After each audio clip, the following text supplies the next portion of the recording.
Just good morning, everybody. Good morning to this seminar. Please take a seat. Don't feel shy at the back. You can also come a little bit closer. Because we are going to talk about, there we go, the hidden hero, geosynthetics. That's also the reason why it is not crowded, because as I say, hidden hero, that's really true. We need geosynthetics, but you don't see them. They're becoming increasingly important in today's society because density of populated areas is going up, and we are facing climate changes that require high levels of infiltration. Do you know what geosynthetics are? It's the stuff that stabilizes slopes along motorways, waterways, railroads, but also massive, big infrastructural works. You'll see some very nice examples in the first presentation. Miracles of engineering. But there are also challenges in terms of sustainability, like in any application industry these days. And these will be addressed in the first presentation, but in particular in the second presentation by Mr. Fontana.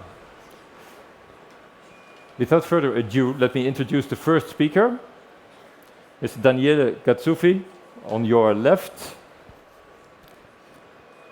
He's the leader of the Geosynthetics and Environmental Geosynthetics group at SESI, a construction engineering company in Milan, Italy. He has a degree in civil engineering, of course, and has a master in geotechnical engineering at the University of Padova. Since the 80s, he has been involved in research and design programs regarding the use of geotextiles, geomembranes, and all related products. He is co-author and co-author of over 250 papers throughout his career.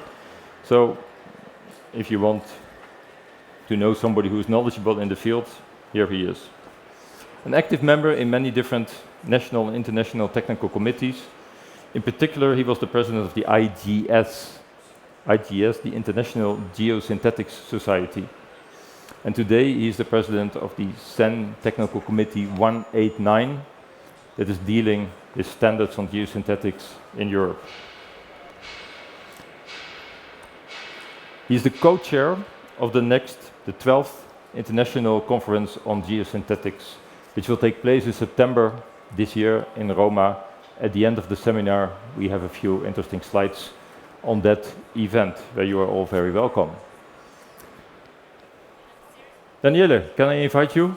Thank you. To make your presentation? Yes. Ladies and gentlemen, please welcome Mr. Daniele with a warm applause.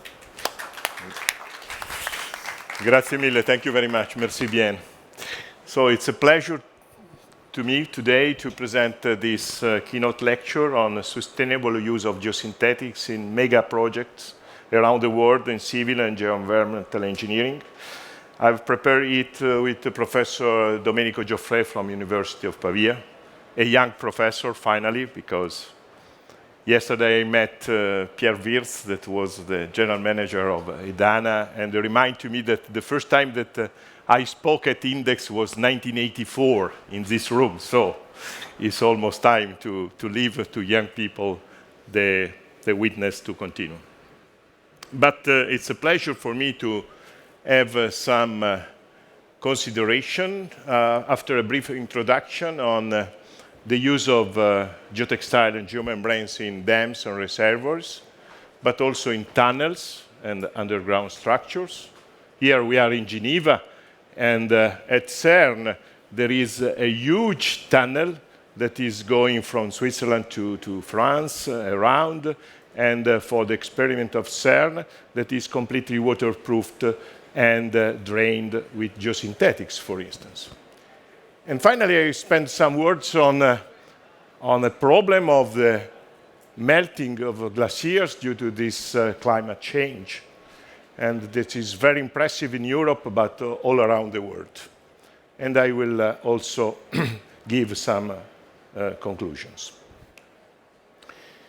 So over the last 60 years, the use of geosynthetics has increased in civil, geotechnical, geo-environmental projects around the world for a variety of functions, drainage, filtration, reinforcement, mechanical protection, waterproofing, and also separation.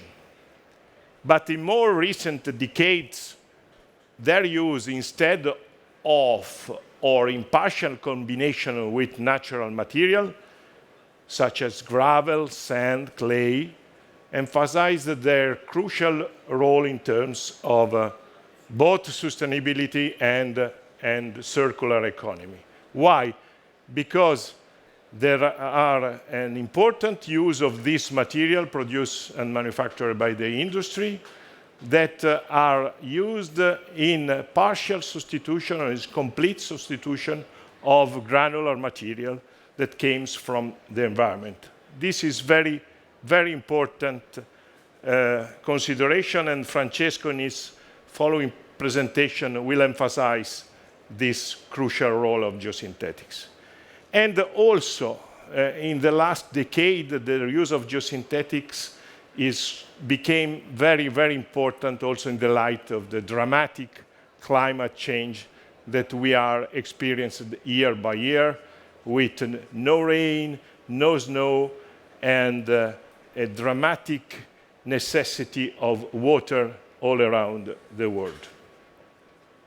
So let's start with dams and reservoirs, and I will present some slides on the use of geotextiles filters in dams, and on geotextile and geomembranes as protection and barrier in dams, and finally on dams and reservoirs also on the recent use of geosynthetics, and particularly geotextile and geomembrane, as protection and barrier in reservoirs that have to be built in mountain area for artificial snow systems. So let's start not very far from here, Valcroze dams in France. 53 years ago, first use of a geotextile in a dam. It was thanks to Jean-Pierre Giroux, that is our maestro, is in our profession, and that year the geotextile were used on the upstream slope of a dam, and also, as you could see here, in the downstream drain of the dam. So here some slides that I obtained from Jean-Pierre Giroux, that is very active despite his, this year will be 85.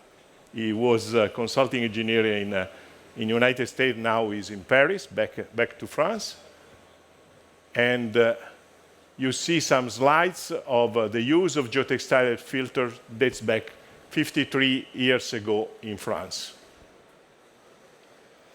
So, in that case, why is important the use of nonwoven geotextile, never used before as a filter in a dam? It was in contact with very fine soil, a silty sand, 30% in quantity, and now this is the dam, recently pictured by the other friend, Professor Jean-Pierre Gourc from University of Grenoble. Here you could see the dam.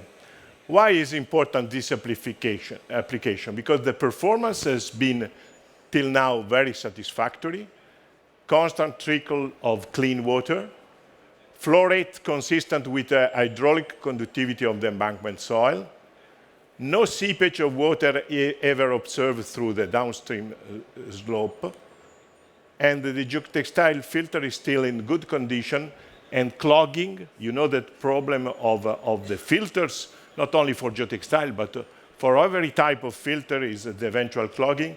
Clogging is till now absolutely negligible. So, some sampling in order to check the performance of this geotextile as filter were done after 60 years, after 22 years after construction. First of all, the geotextile survive. You could see here it. And the 4 filter criteria are met in terms of permeability, porosity, retention, and thickness. And what is important that at that time, Giroux conceived 2 sections, a control section with riprap on a small gravel, a test section on a riprap directly on the non-woven geotextile. Here you could see some photo of the application of the non-woven geotextile on the slope, upstream slope. And the performance has been evaluated periodically, but we have learned a lot from this very first application, because also in terms of placing of granular material close to geotextile filter, we have learned that the geotextile filter should be kept in intimate contact with the embankment soil. I explain better with this simple cross-section. You could have the geotextile underneath, and it always be the case to have a small layer of small gravel in between a coarse gravel and the riprap. This is giving to us as a designer a possibility to have the intimate contact between geotextile and riprap, avoiding any possible movement of the geotextile, and to ensure that uniform thickness is applied on the geotextile itself. So after having examined the first use of a geotextile in a dam, let's speak a little bit about the first use of a geomembrane in a dam. And of course, I am Italian, and so I am pleased to report that the first use of a geomembrane in a dam was in a dam in southern Italy, in Contrada Sabetta Dam in Italy, 1959. And I do not remind it because I was only 3 years old at the time. And it's interesting because this is an embankment dam, and particularly a dam built with the so-called technology of rock-fill dams, in which you see that there were a dry masonry close to the upstream slope, concrete slabs as a protection, but the main waterproofing element was these 2 sheets, 2 millimeter thick, of polyisobutylene geomembrane, a rubber type of geomembrane. And for protection function of the geomembrane, no geotextile was used at that time, but porous concrete layer under and over the geomembrane. So the characteristic of this dam built in southern Italy was 32 meter high, slope very, very important, 1 vertical to 1 horizontal, dry masonry, the very first dam constructed in the world using a geosynthetics. It in that case was a rubber elastomeric membrane made by polyisobutylene, 2 layers, each 2 millimeter thick, that were underlain by drainage layer, porous concrete, and overlaid by concrete slabs, 2 meter per 2 meter, 20 centimeter thick, with open joints. So the main and only waterproofing function in the dam was done by this 2 layer of polyisobutylene geomembrane. Think it was 1959. So this means 64 years ago. Very, very pioneering engineering design.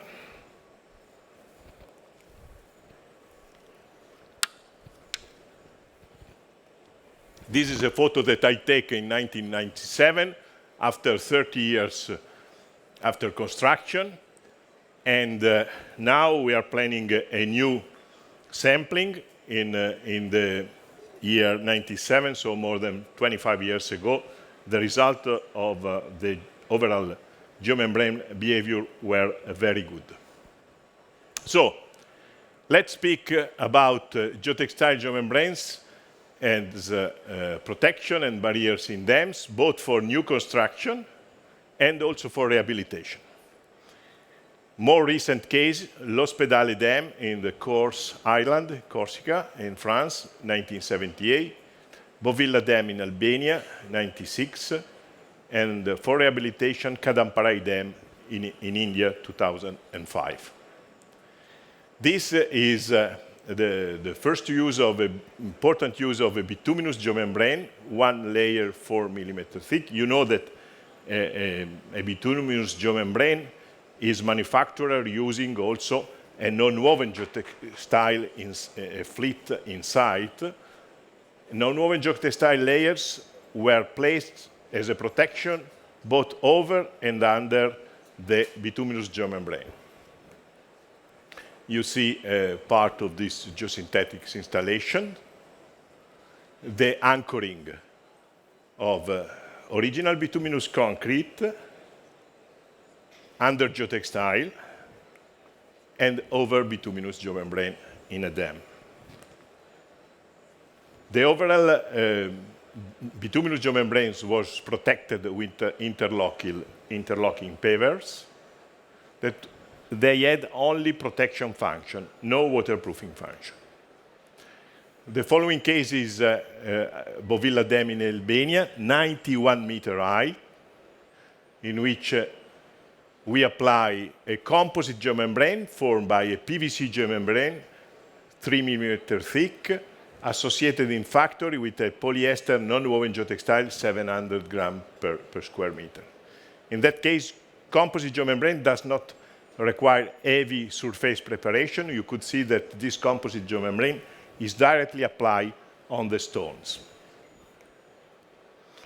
An extra layer of polypropylene non-woven geotextile, 800 grams per square meter, was placed over the composite geomembrane before the casting of unreinforced concrete slabs.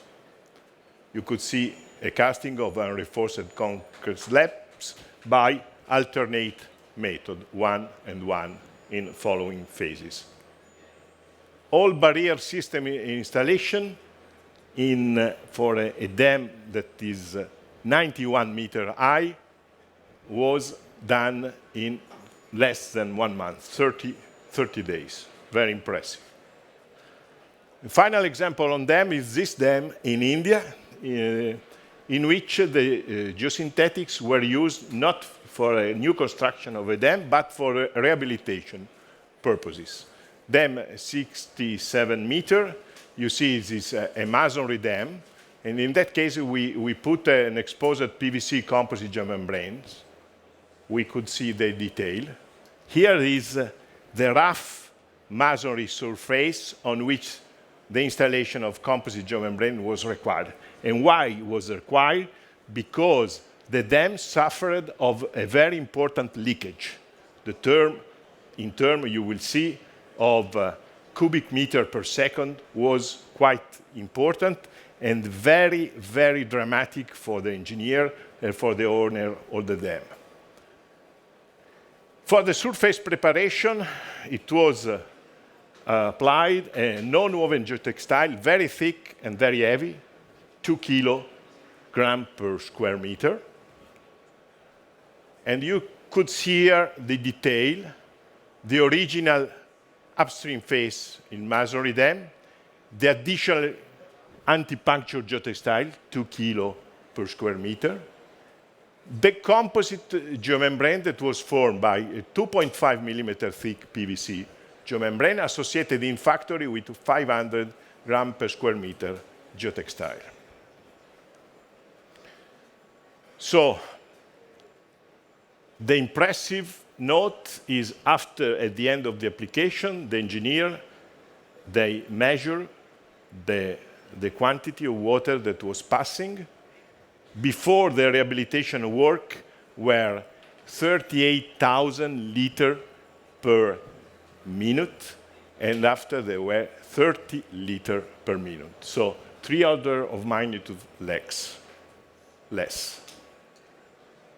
You could see before the repair and after the repair, and also in that case for this 67-meter high dam, the works were executed in 90 days, less than 3 months, 17,000 square meters. Let's go to the last part of my speech about the dams and reservoirs that is related to the new type of reservoirs that are built particularly in the Alpine region, here in Switzerland, in Italy, in France, in Austria, in Slovenia, so that the use of geotextile geomembrane as protection and barrier in reservoir for artificial snow system. There is a clear influence of the climate change, less snow, so we need to ski, and to ski we need artificial snow.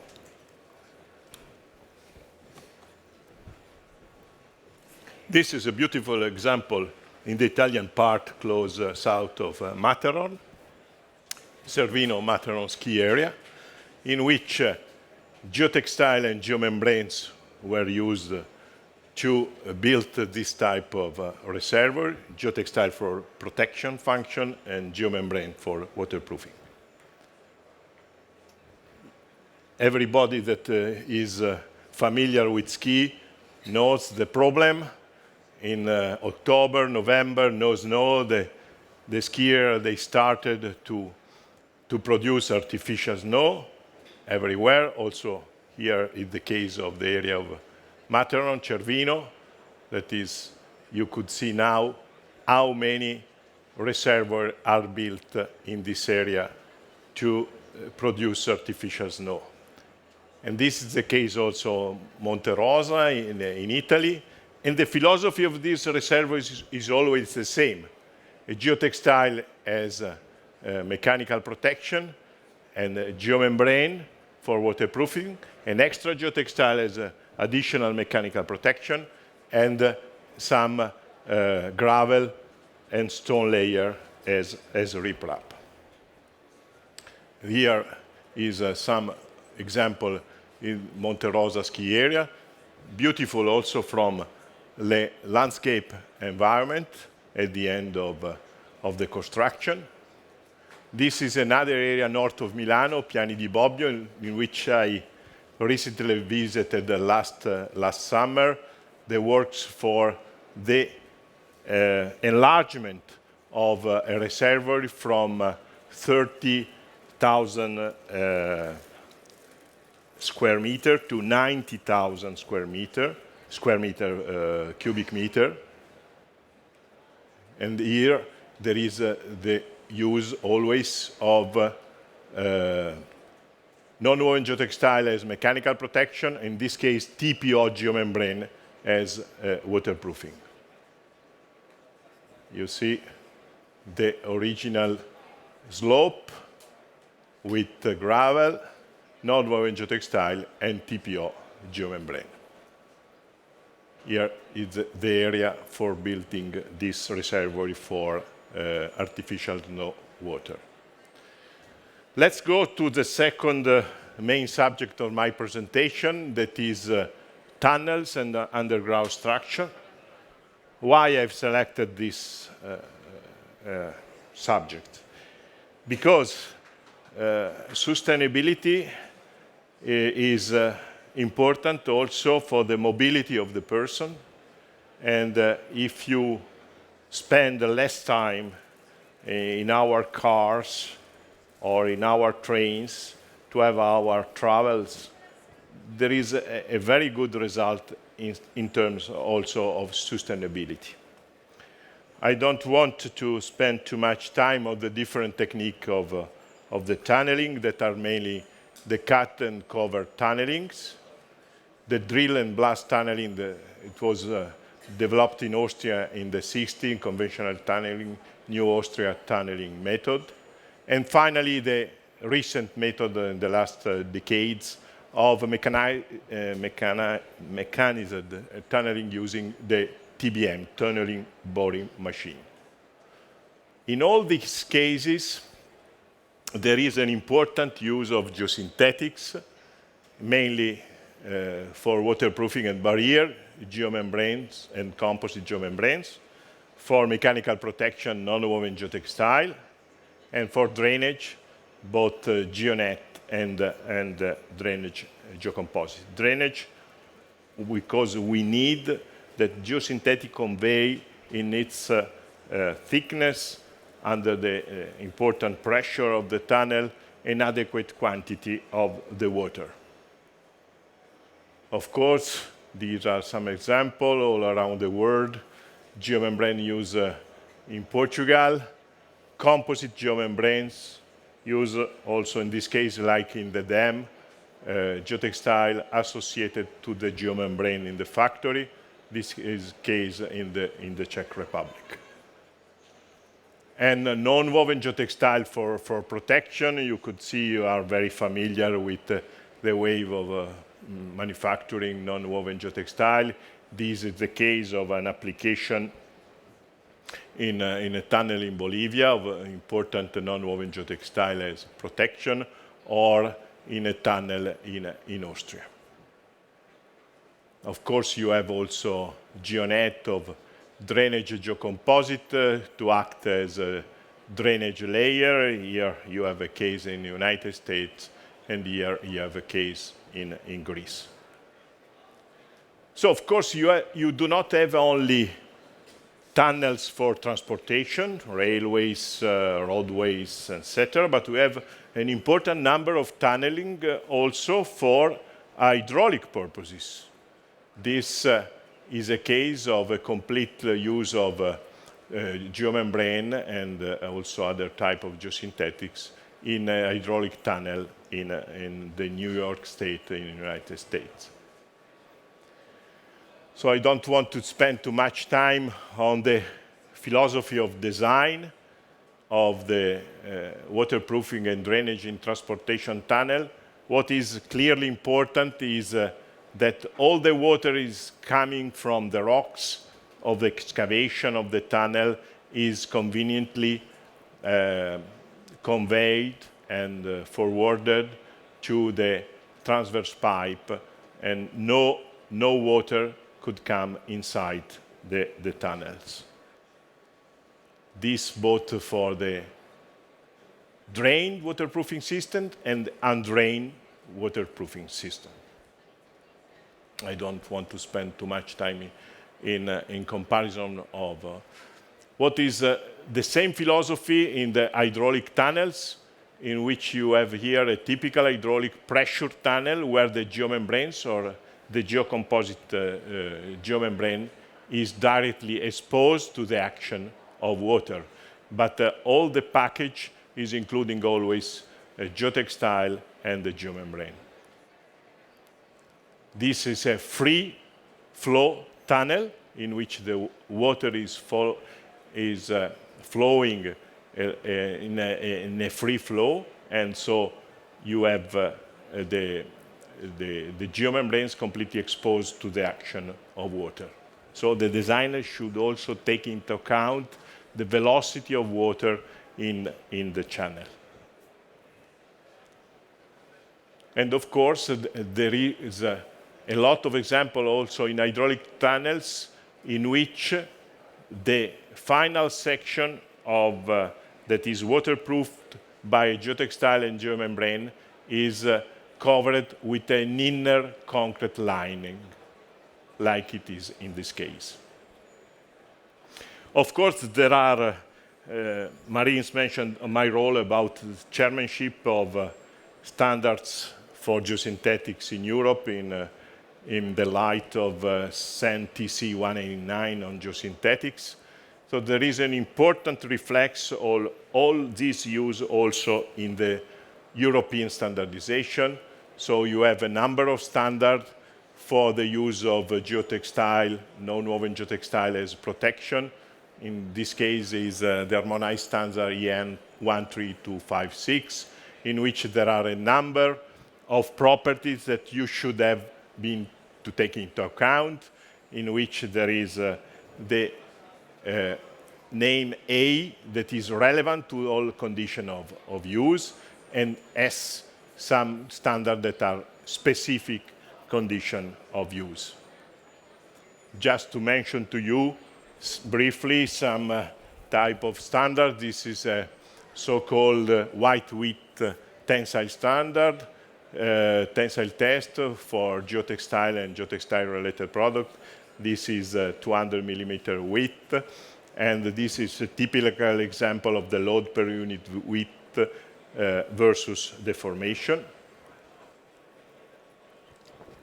Or you have also dynamic perforation resistance on the left, the cone drop test, or the protection characteristic that you have to analyze through EN 13719. For the drainage properties, you have another harmonized standard that is 13252. And also in this case, you have some tests relevant to all conditions of use and some other tests specific to some condition of use.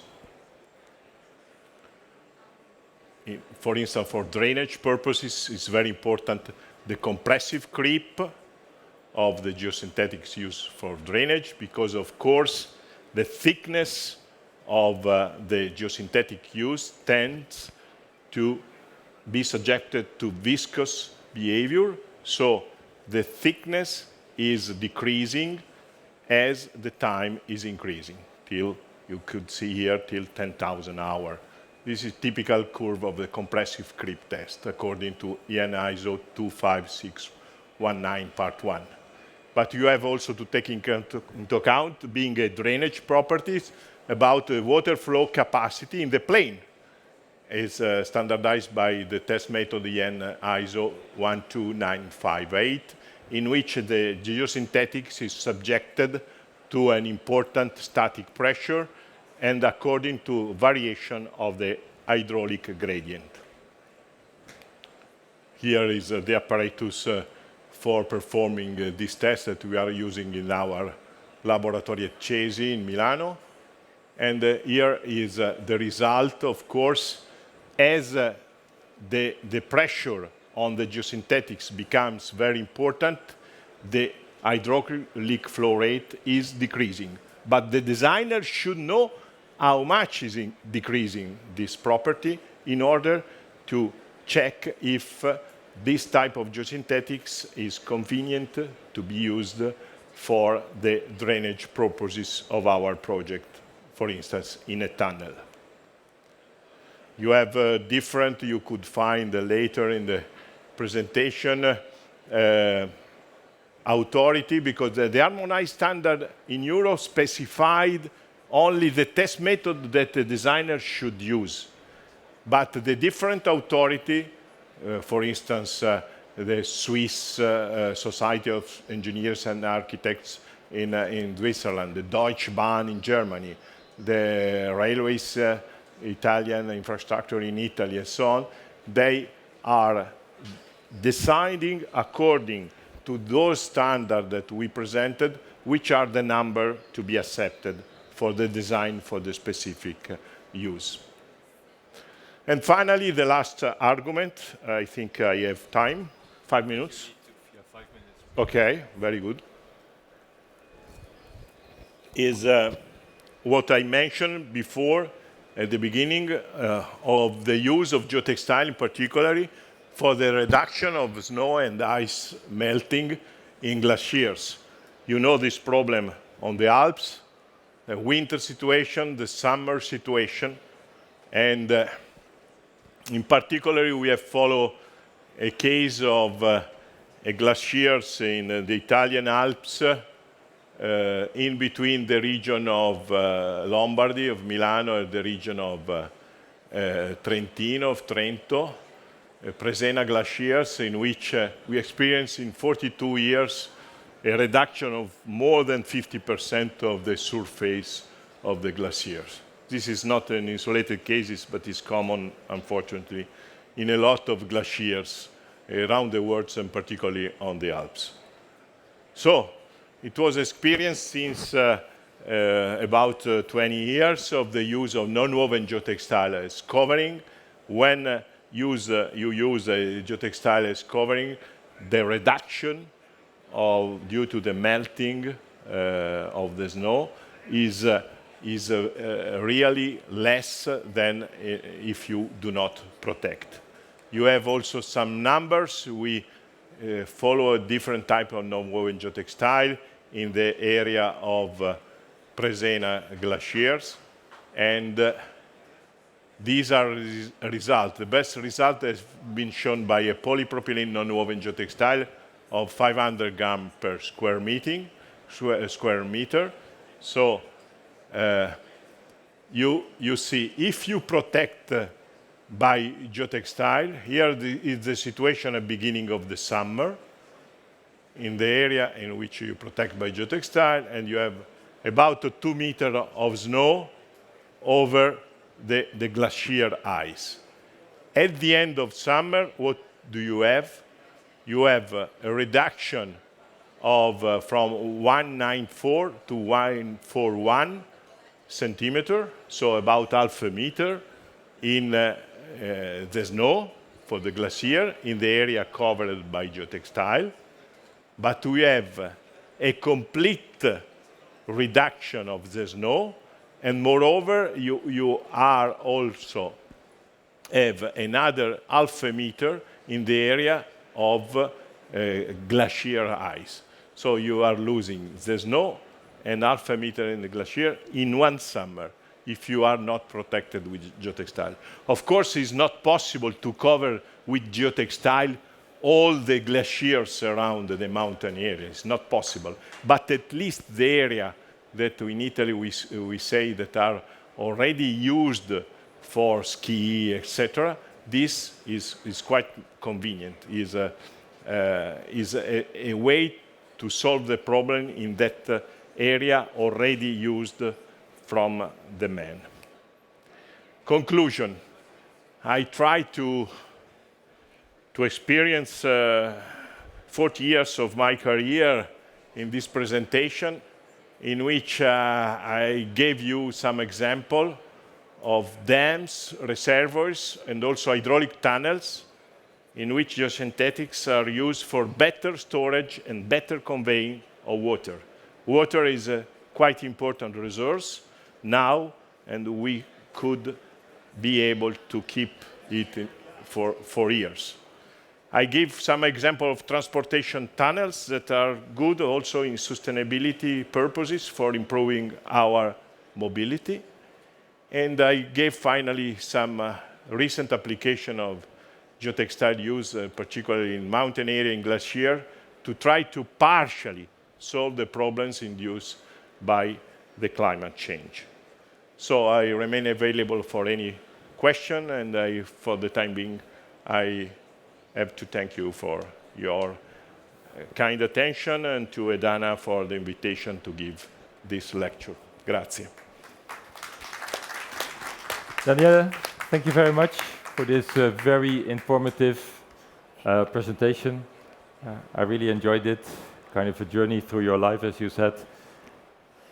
Old structures from the 50s and the 60s up to today's challenges, becoming increasingly important, as said in the introduction. Yeah, many benefits and also applications that not everybody may be aware of. So in that respect, it was a great presentation. Yeah, it's a little bit the old application here compared to single-use products, because here the stuff needs to be under the ground for, it needs to be qualified for 50 or 100 years. So, yeah, and that brings us to the next speaker about the sustainability challenges in this, because there are many advantages, as we have seen, but also people are challenging us, industry, building companies. How can you put so much plastic under the ground? Yeah, and there we have to deal with real life, finding the right balance between advantages, benefits, and that is something that our next speaker, Mr. Francesco Fontana, is going to talk about. Thank you. And he also knows what he's talking about, because now he is running his own consultancy company, A&B, but before that he was for 38 years the managing director of a manufacturing company manufacturing geosynthetics. So in terms of the number of jobs that you've had over the years, it's limited, Francesco, but you also have been very active in standardization and representing this industry. You have been a member of the IGS, you are a former president of ASINGEO, the Italian Association for Geosynthetic Enterprises, former president of the AEGM, head of the Italian delegation of SEN, and so on, working hard to also build this structure that we have about standards that have been shown by Daniele. So without any further delay, Francesco, please, the floor is yours. Thank you very much.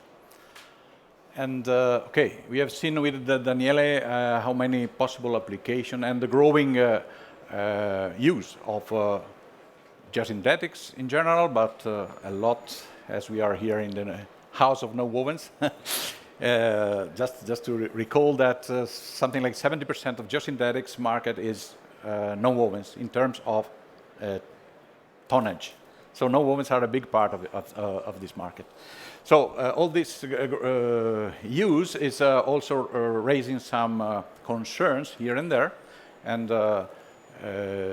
notwithstanding the fact that geotextiles and geosynthetics are so successful also because of their very, very good impact on the environmental issues. I will try to demonstrate part of these things.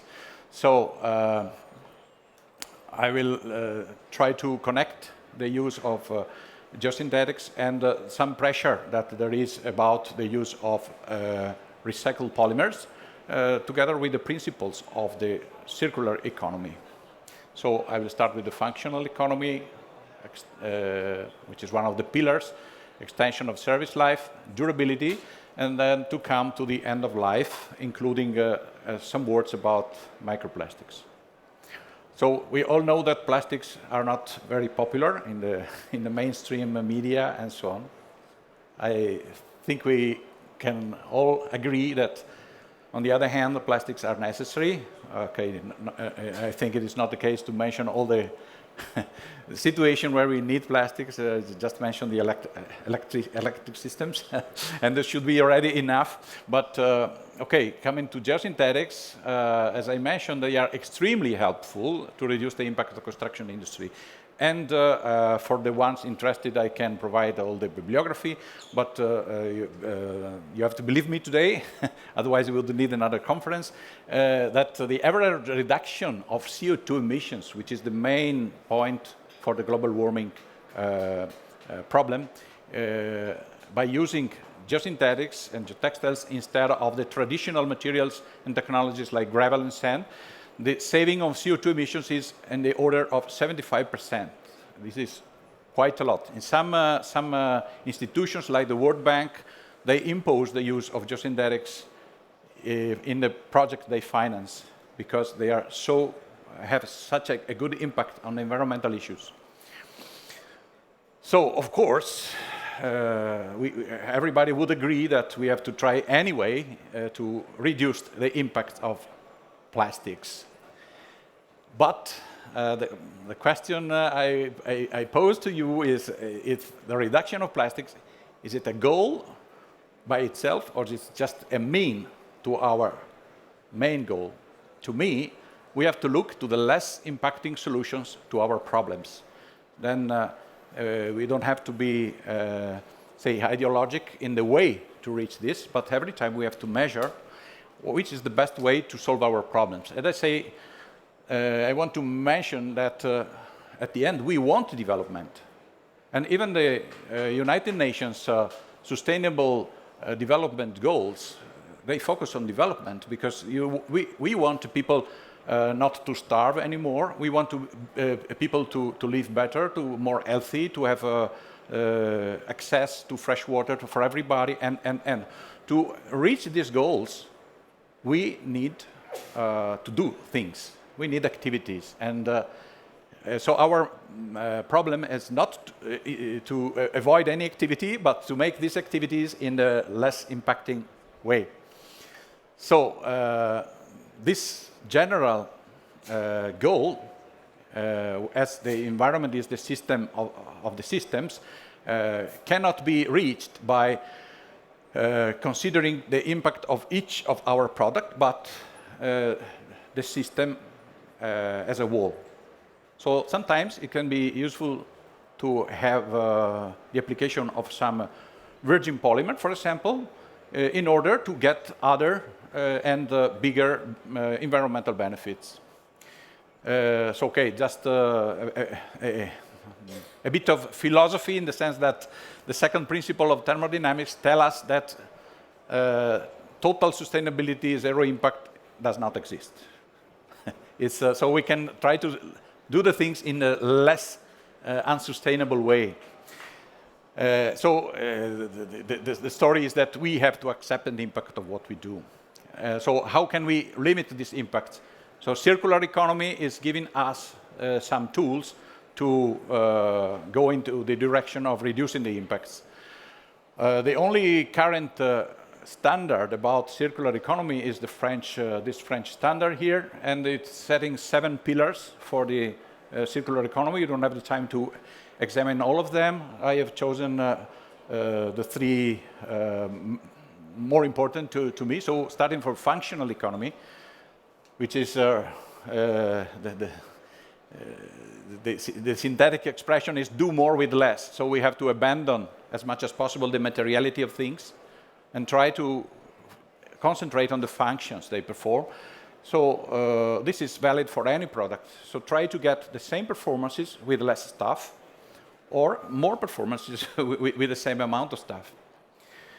So back to geosynthetics.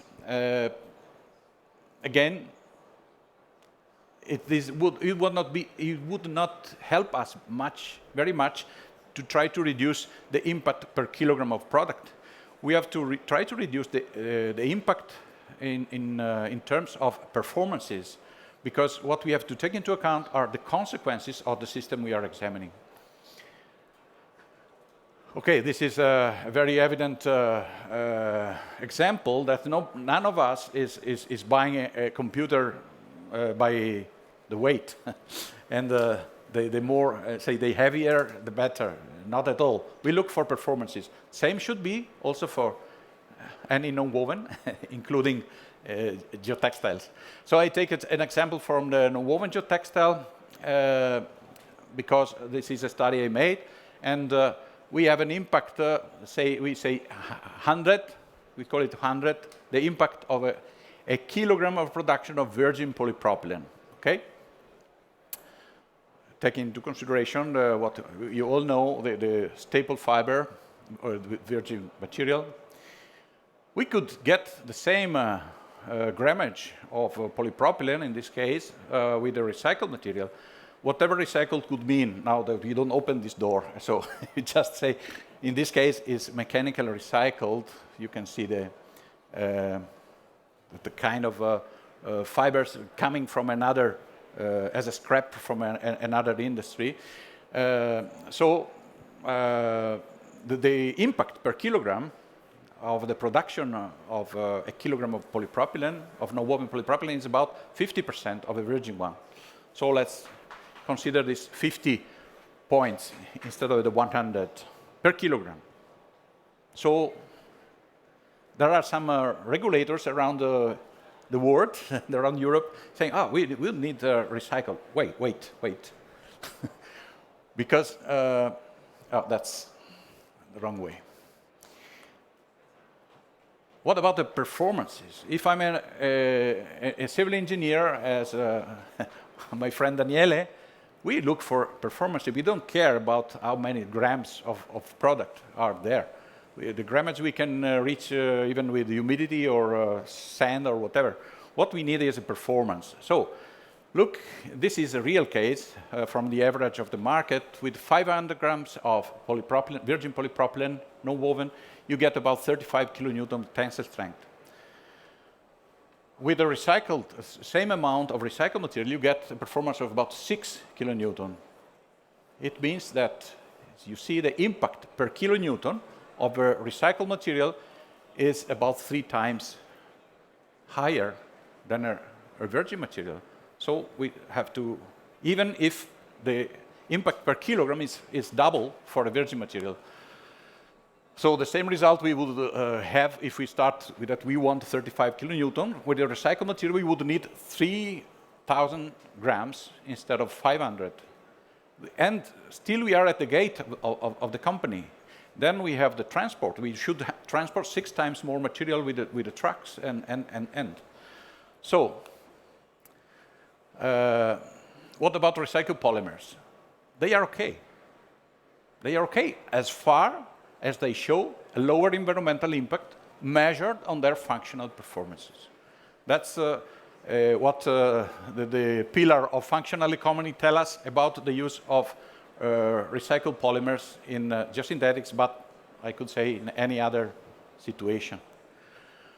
Coming to another pillar, which is the extension of the service life, because most of the people think that circular economy is just recycling. Not at all, of course. One of the pillars is to have the extension of the service life. So geosynthetics and geotextiles are typically a long-term application because we are substituting gravel and sand that, or concrete, which are this kind of materials. They are destined to last for undetermined time.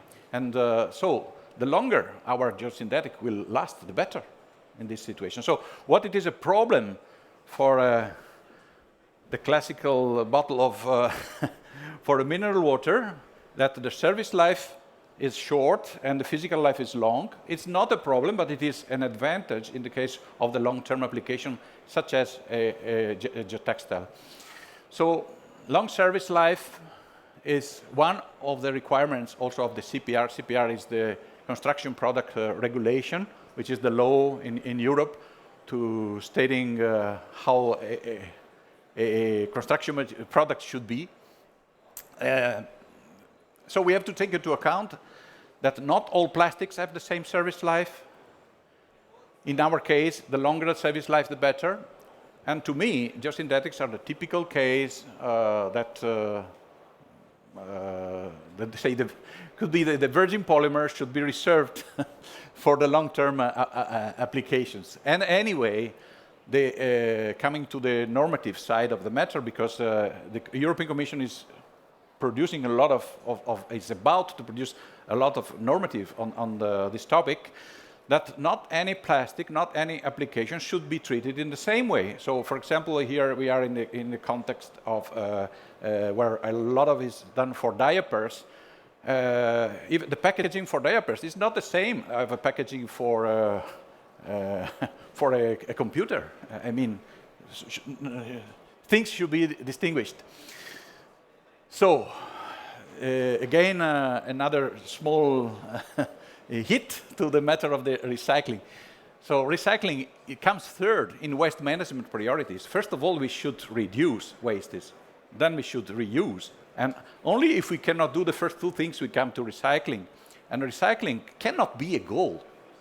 It is just a mean to get rid of the wastes, to make well, this is important, of course, but it cannot be a goal.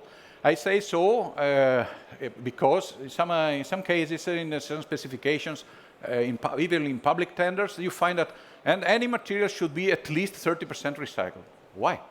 Why? So it is a matter of, say, trying to spread a bit of more knowledge. So again, recycling is not a value by itself, but recyclability is.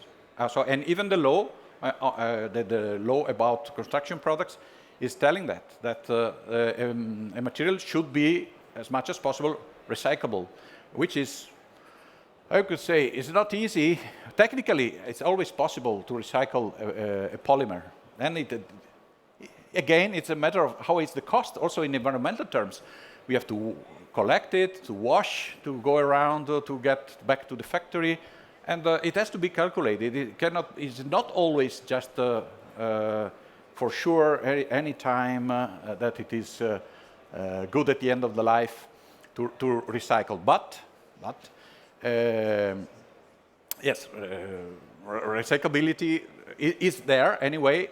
And I have to say that in the case of geotextiles and geosynthetics, as we have seen from the presentation of Daniele, some application date back to 60 years.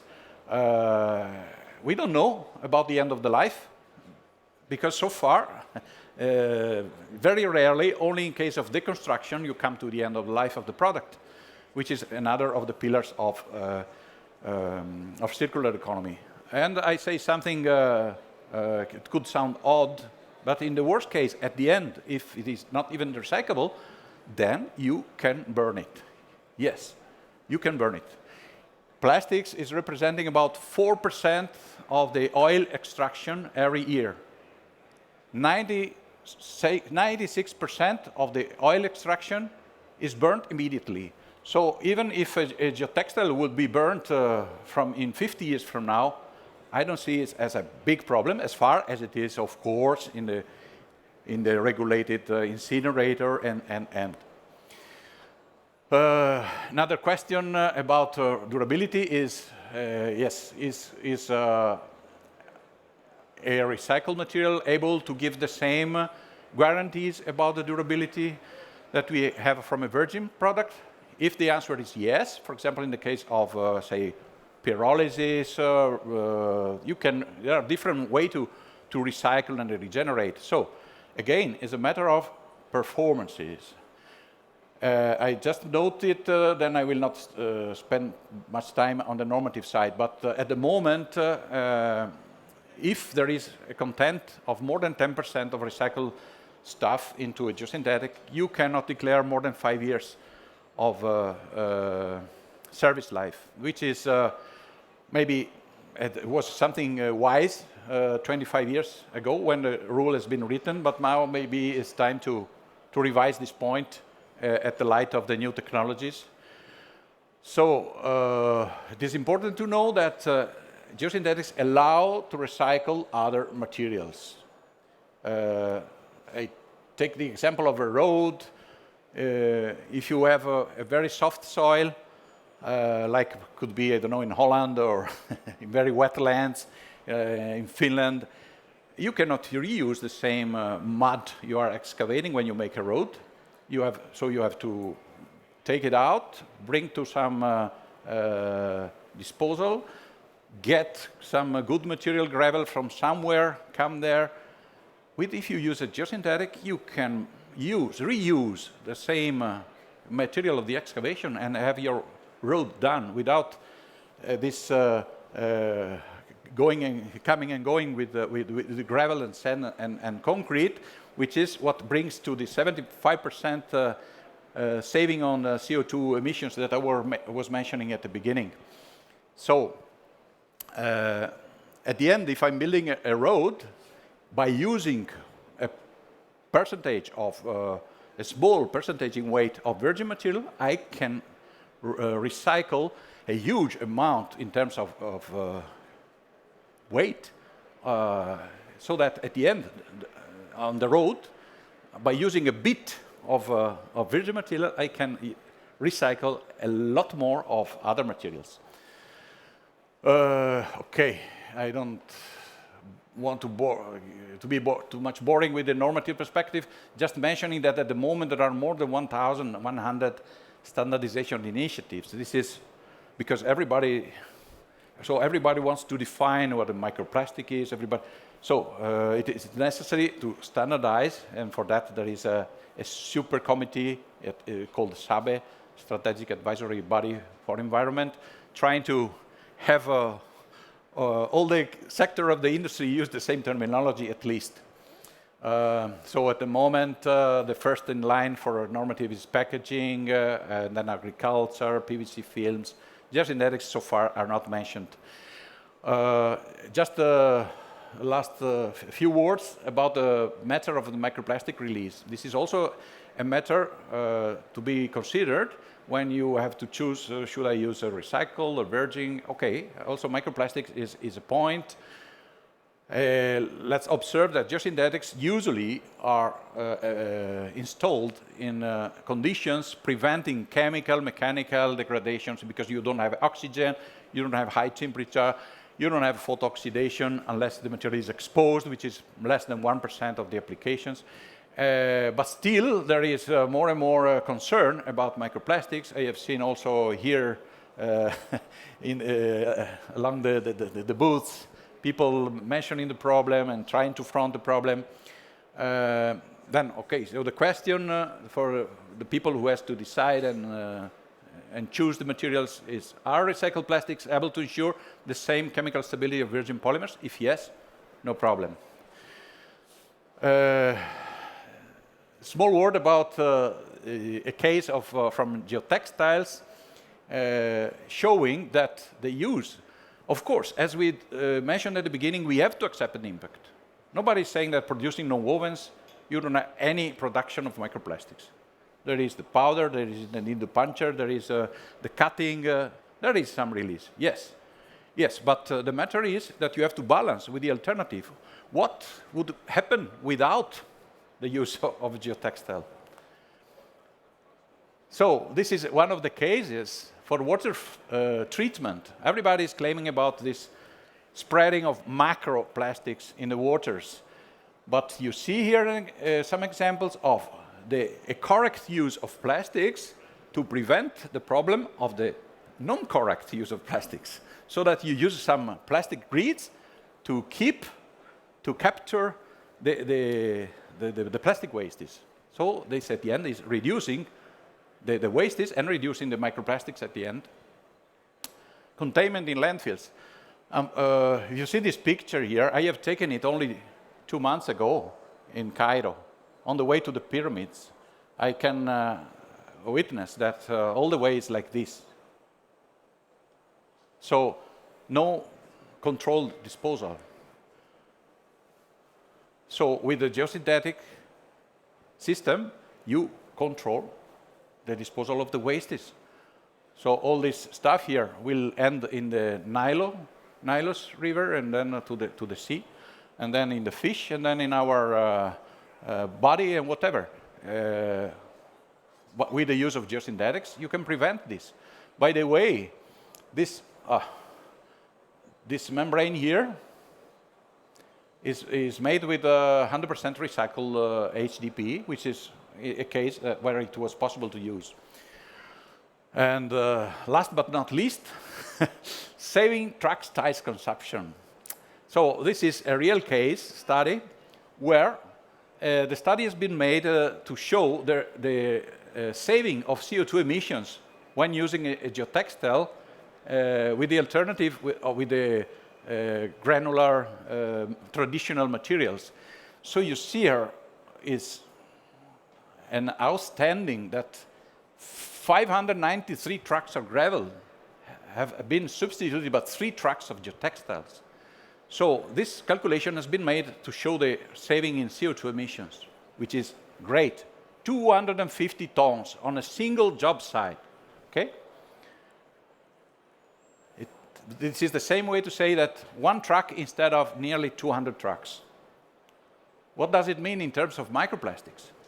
So in the case without geotextile, you would have 590 trucks. You would have had 590 trucks more, with an average of 425 kilometers, with a consumption of 5.6 grams per kilometer. It ends in 1,400 kilograms of microplastics coming just from the tires of the trucks.